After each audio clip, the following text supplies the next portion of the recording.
But if you look at other professions, for example, in the forces, we have females there, and they put on pants. Can we now say because I want to, because I have passion to be in the force, and now I'm compared to wear pants, then I need to praise that God will give me another profession. And some other profession that has to do with people, female wearing pants. Give to the person. Good morning, church. When our brother is teaching us on the holiness and the dressing, my question is also related to the questions of our brothers. Because wearing of the pants, we can see in this nation now, when you talk about in Africa, we can understand. But this time, this area, before you can see a long gown for a sister and other things like that to cover their body because of cold and weather. So I want the church to buttress on this very word, wearing of pants of our sisters, so that we can protect ourselves. Thank you very much. I thought I said third hand. That is a hand. Good morning, sir. I just have concern as regards to women's adornment, especially the hair. Like, even in our church today, what is going on now is that almost like everybody is using wool. And when you even ask them, they say wool to make hair. Like what we used to say, attachment. Yes, we are not using attachment, but they say we are using wool. And they make this so to me, I just feel, is it really right? Is it not right? Because it's like, it's almost everybody, even among the workers. So I just want you to speak on that area for us. Thank you. There's a hand behind. I wonder whether the time is complete on that. Praise the Lord. Mine is short. I would like you to throw more light in worldliness in friendship. Worldliness in Friendship. Our sister, friendship. doctor tó wà ní Oklahoma ṣe mọ̀ wọ́n ló ní the praise section ti retreat. Praise the Lord. She will send this. I know it will bring about a number of questions. Almost everywhere. Oh, there's a hand there.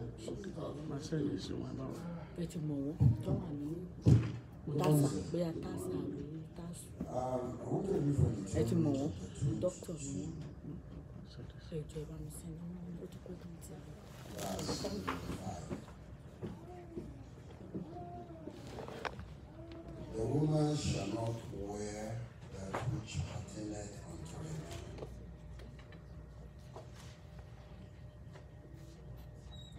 And then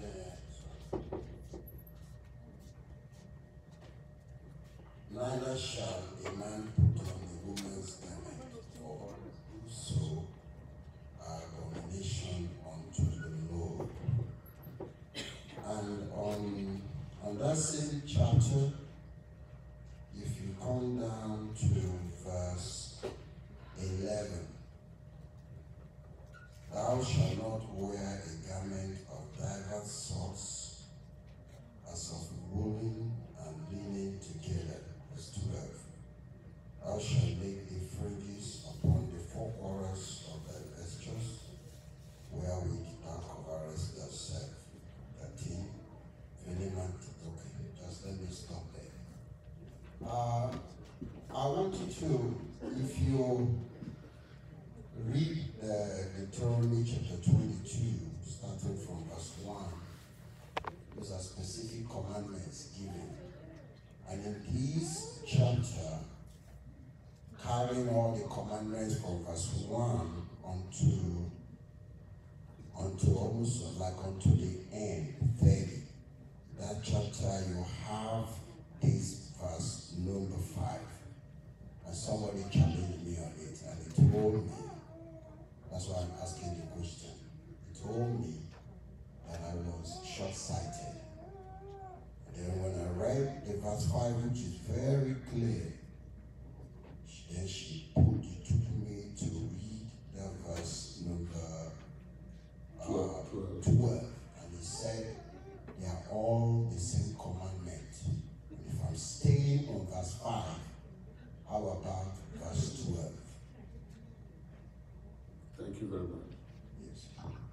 Praise the Lord. Well, we don't have real time for quite a number of things, but we'll try as much as possible to clear what people bring as they always want to challenge some of these things that we have here stated. We will go bottom up.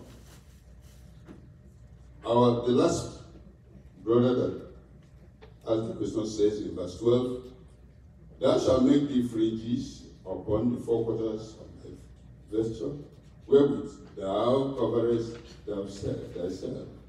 What people normally bring out from this place is, if you obey verse 5, why don't we obey the rest of them? And my answer is simple. You can obey all of them. Nothing is wrong with obeying every part of the word of God that is there. People try to confuse us by trying to say, verse 5 tells us a woman should not wear what a man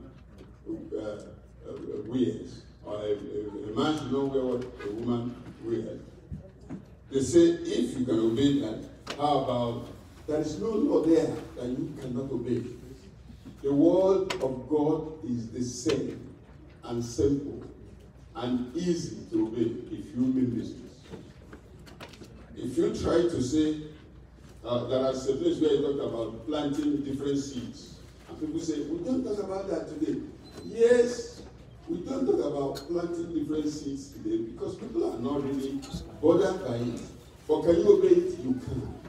There's no word of God written in the word of God that you cannot obey if you determine to obey it. And what is causing, like one of our brothers said, yes, in Africa we can obey this thing, but here, the Bible is one, God is one. Every nation, everywhere you go, the Bible is the same.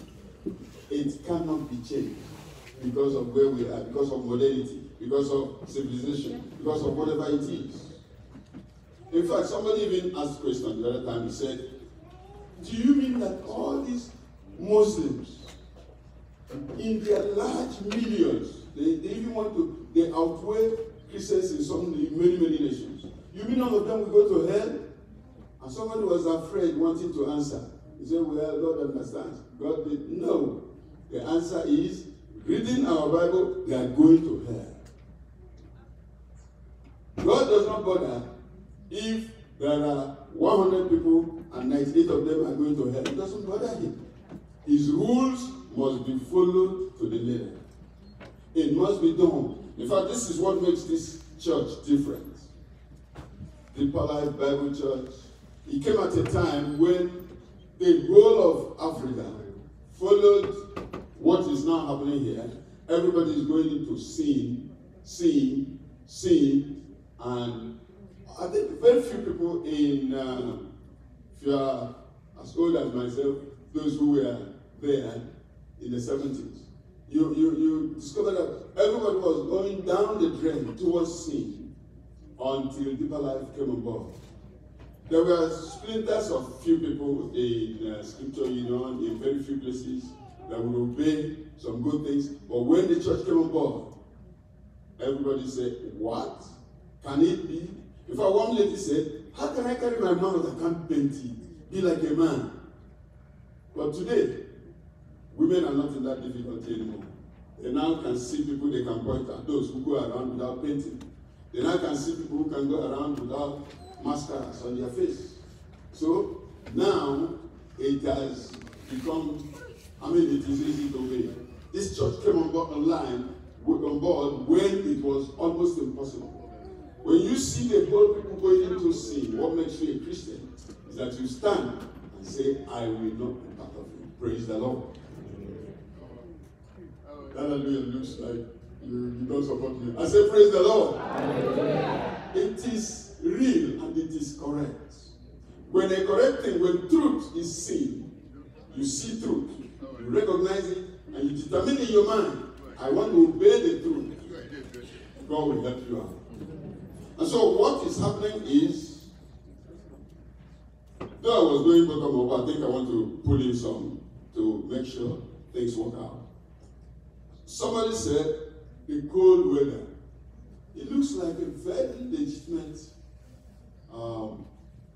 thing to say, look, I need to cover my leg because of cold. I need to wear trousers. What is attractive there is, let me wear that thing because of a reason that I have identified. But come to think of it, even we women, ourselves, men that wear trousers, you know that the cold is actually passing through the trousers and coming to your leg. Even when you wear 2 or 3, it's still coming. And thank God, there is the boot now that comes right to the knee. That's the shoe that some of our ladies wear. Don't try to look for a reason to disobey God. If you want a reason, you will get one. If you want to give yourself a reason to disobey God, you surely will get it.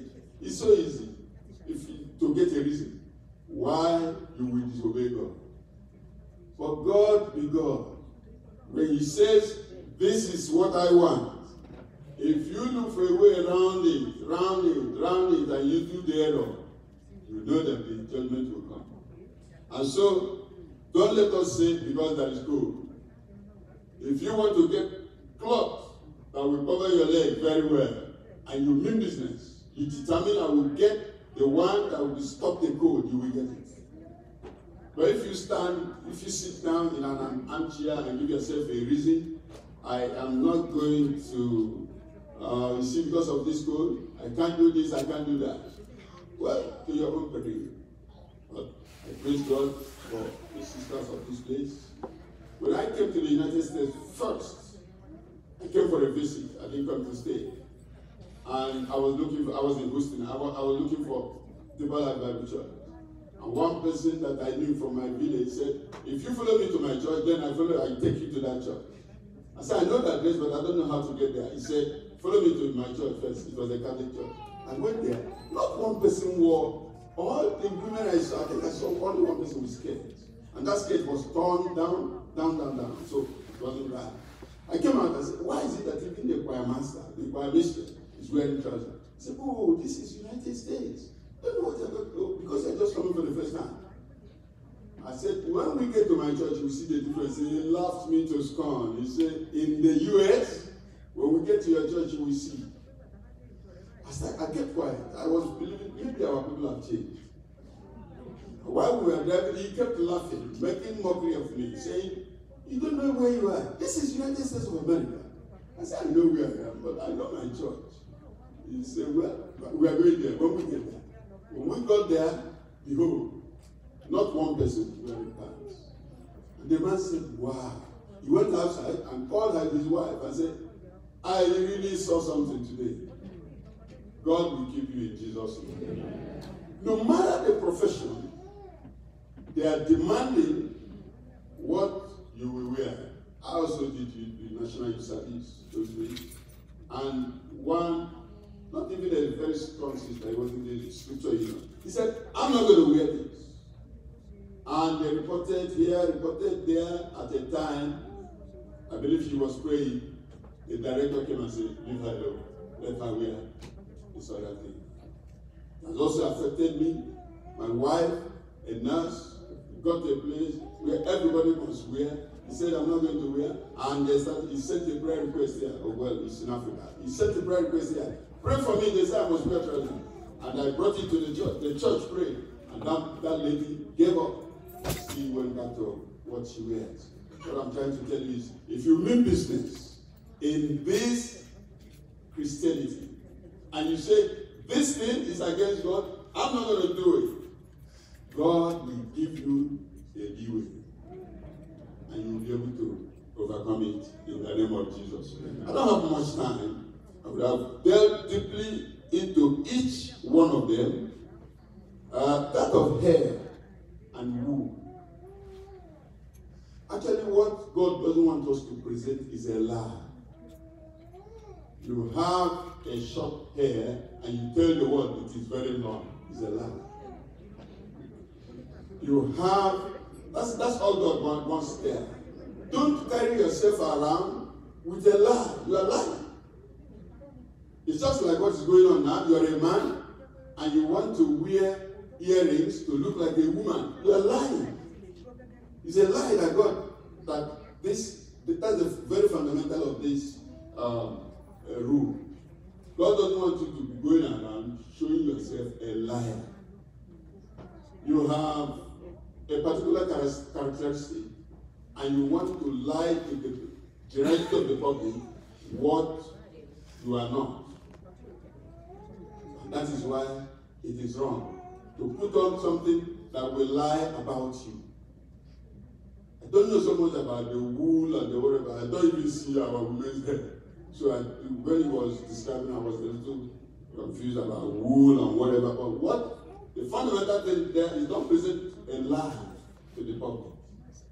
Don't tell the world that you are lying. The world is a very difficult place. The world is the very thing that makes a Christian backslide. And you find that if you don't take time to think of it, it is easy to say, I stop adultery. It is easy to say, I stop smoking. It is easy to, but when it comes to worldliness, it comes in surreptitiously. That is, the way it comes in is with tricks.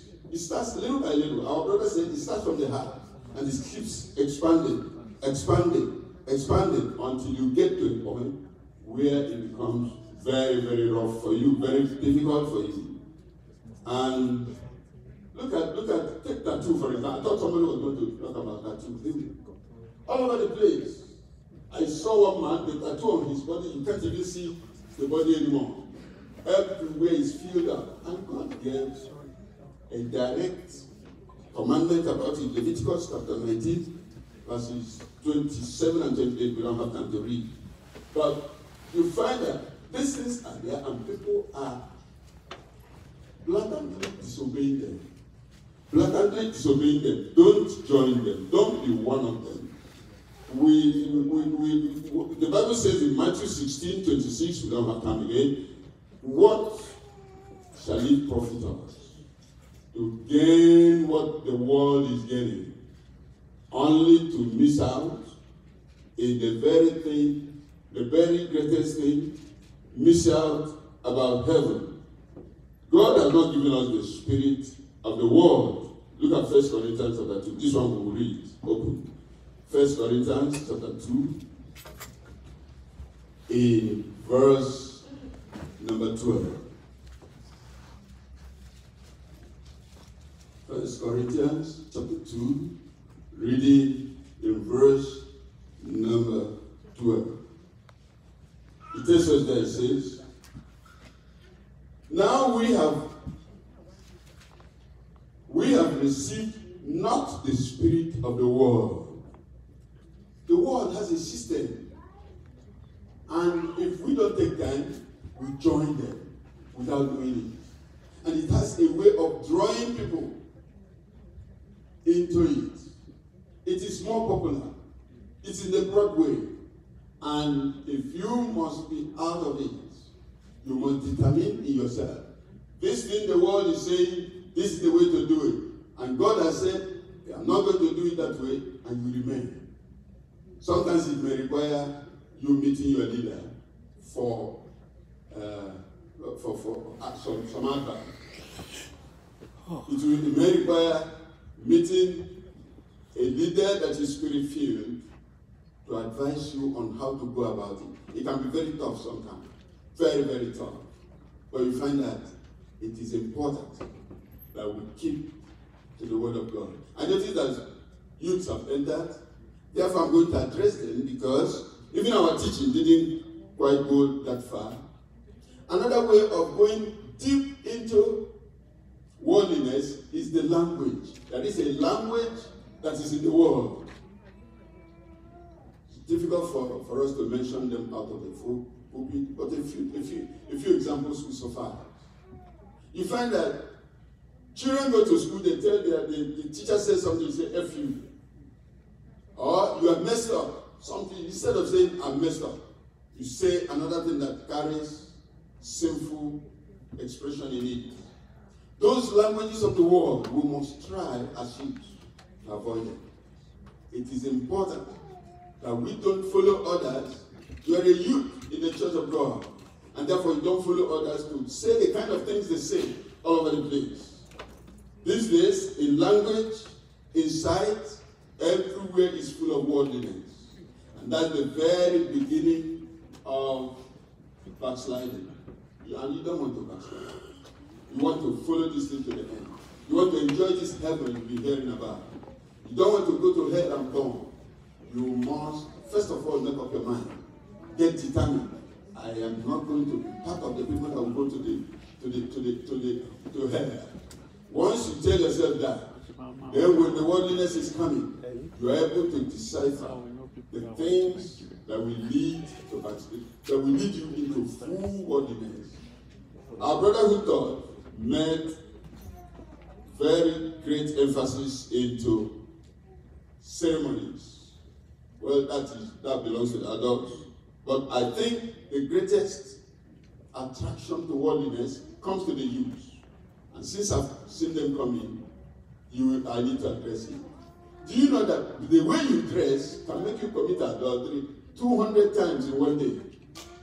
He said in the Bible that if you dress in such a way that people are lusting after you, it means they have committed adultery or fornication with, if you stop there, it's okay, but with you, which means the dressing you have as you are moving towards Walmart, all the eyes that are looking at you are committing fornication and adultery with you. It can be more than 200 times in one day. Therefore, making you a great enemy of God. That James 4:4, we need to think about it. That once you are inclined to go around with worldliness, you make yourself an enemy of God. And you know what it means for you to be an enemy of God. And so, your worldliness can bring you right into a mess, serious mess. Watch the language of the world. It's full of it. Watch all the things that are interested in you. The handset you have in your hand is full of things that can take you to hell. But if you determine that I must not go to the areas that will take me to hell, then you'll be able to use it. And so, the questions that are coming up, we cannot really exhaust them in a short time. But one thing we must take away, somebody said, making friends. Yes, Bible allows us to make friends with unbelievers, but for a very simple reason. The reason is to see how you can help the person get converted, get saved. That's the only reason. Once a friend is made and he's drawing you into the world, then that friend should be jettisoned. That friend should be stopped. The only way you are allowed to befriend somebody who doesn't know God, who is not having the same faith like you, the only reason is for you to make up your mind to help draw him into faith. And as you do that, the Lord God of heaven will help you. Praise the Lord. Like I said, very little time. My leader even came and said, you have only this number of minutes. But the questions came. That's why I'm overshooting it. I'm sorry, sir. But the underlying thing is, don't lie to the public by the way you dress. There are some now, you see it on the road. Somebody is going and the boxer is visible. He's going and he's holding the dress and he's sagging the trouser.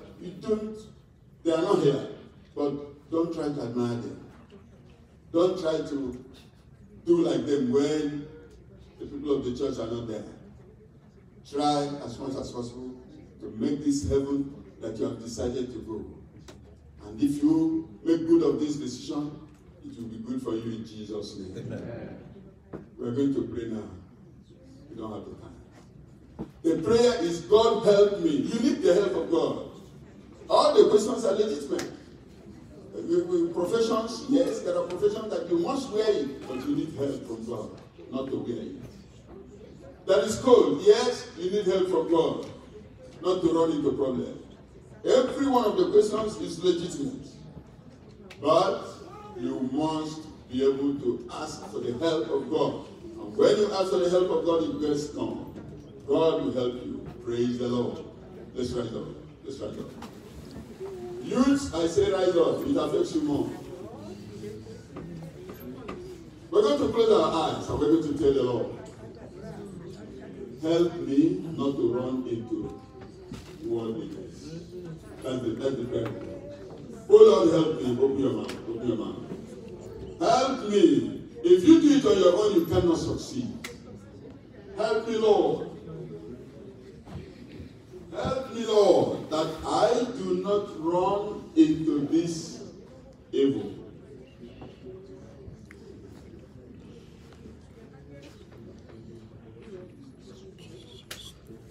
Lord, help me. I cannot do it on my own.